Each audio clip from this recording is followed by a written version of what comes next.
Hello मित्रमैत्रिणींनो, कसे आहात? मस्त ना? मी पण खूप मस्त.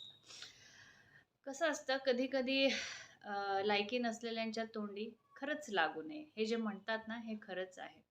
कधी-कधी आपल्याला असं वाटतं, की कोणीतरी एखादा म्हणजे ज्यांना आपण आवडत नसेल किंवा आपल्याशी त्यांना काय प्रॉब्लेम असते, काही लोकांना कळत नाही, की ते आपल्याला नेहमी काही ना काही गोष्टीवरून फक्त टार्गेट करण्यासाठी बघतात.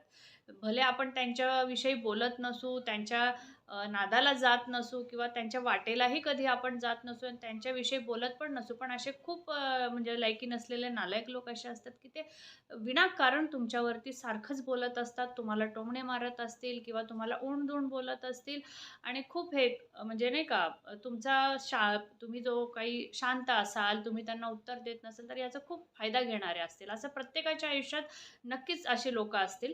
जे तुमचं म्हणजे तुमच्या चांगुलपणाचा, तुमच्या एक आहे ना छान मॅच्युअर्ड स्वभावाचा, जेन्युइन स्वभावाचा तुमचा खूप फायदा घेत असतील असे खूप असतात. पण अशा वेळेस काय करावं? हा आपल्याला नेहमी सगळ्यांना एक प्रश्न असतो.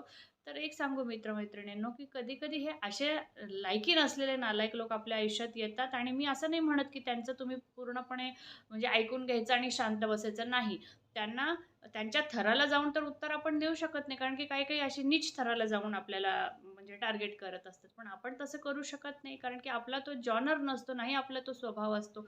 पण हां, नक्की त्यांना चांगल्या शब्दात उत्तर द्यायचं आणि जितकं जरूरत असेल तेवढंच त्यांना उत्तर द्यायचं. बाकी अशा नालायक लोकांच्या आणि अशा लायकी नसलेल्या लोकांच्या बिलकुल कधी तोंडी लागू नये.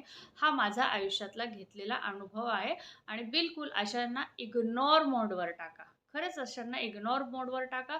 जितकं ते तुम्हाला म्हणजे टार्गेट करतील, जितकं तुम्ही ट्रिगर होताय तितकं ते तुम्हाला करतील. तर एक पर्टिक्युलर पॉइंटला त्यांच्या जे काही त्यांच्या पॉइंट्सला उत्तर द्या आणि अशा लोकांना इग्नोर मोडवर टाका.